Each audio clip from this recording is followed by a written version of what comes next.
گندم کے پودوں پر بھی ہوتے ہیں۔ کیمیائی طریقہ۔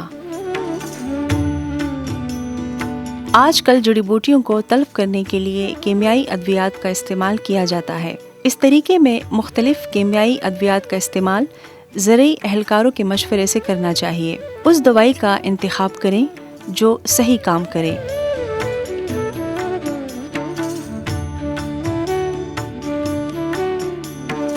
دوائی صحیح وقت پر سپرے کریں۔ گندم اگنے کے بعد پہلی آپاشی پر جب زمین تر و تر میں آ جائے، جب گندم 3 سے 7 پتوں کے درمیان ہو تو سپرے کریں۔ فی ایکڑ دوا کی صحیح مقدار استعمال کریں، نہ کم نہ زیادہ۔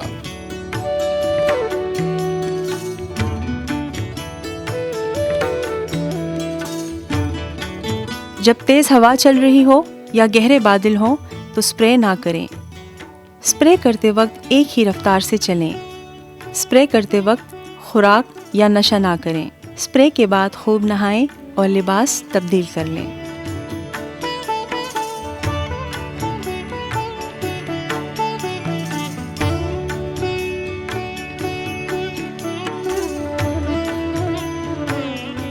کٹائی کا وقت۔ گندم کی فصل کو پرندوں کے حملے اور خوشے کے جھڑنے سے پہلے اور ظاہری طور پر پک جانے کے بعد مناسب وقت پر کاٹیں۔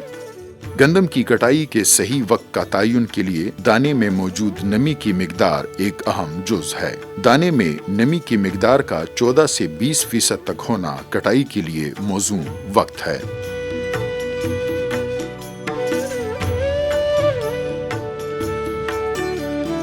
زیادہ پکنے پر کھیت میں دانے جھڑنے کا اندیشہ ہوتا ہے اور خوشے بھی ٹوٹ جاتے ہیں، جو کہ پیداوار میں کمی کا باعث بنتے ہیں۔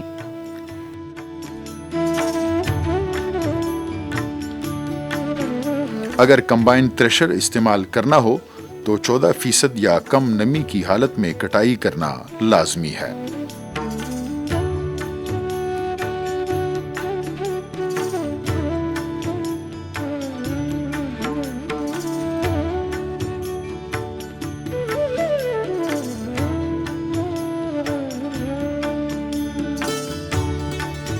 گندم کی کٹی ہوئی فصل کھیت میں بکھری نہ چھوڑیں، بلکہ کاٹتے وقت بھریاں بنا لیں تاکہ آندھی یا بارش سے نقصان نہ پہنچے۔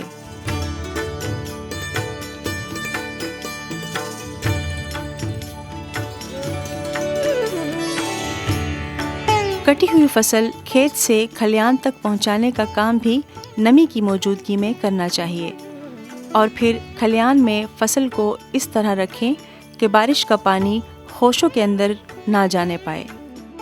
گہائی کے بعد گندم کو دھوپ میں خشک کرنا چاہیے تاکہ نمی صرف 12% یا اس سے بھی کم رہے۔ تو پھر ذخیرہ کرنے سے کھپرا اور دھوڑا جیسے کیڑے مکوڑوں سے فصل محفوظ رہتی ہے۔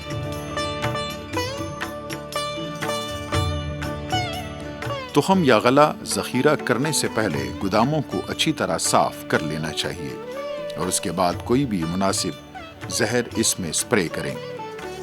تخم کو اچھی طرح صاف کر لیں اور نمی کی مقدار کو تقریباً 90-10% پر لا کر ذخیرہ کریں۔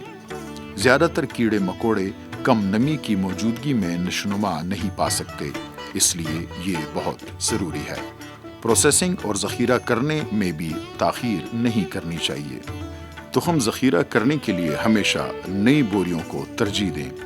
اگر پرانی بوریاں استعمال کرنی ہو تو ان پر مناسب زہر سپرے کریں یا کوئی بھی فیومیگنٹ استعمال کریں۔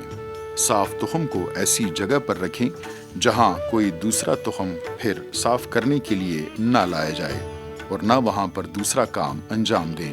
ذخیرہ شدہ تخم کو ہر 15 سے 20 دن کے بعد ضرور چیک کریں۔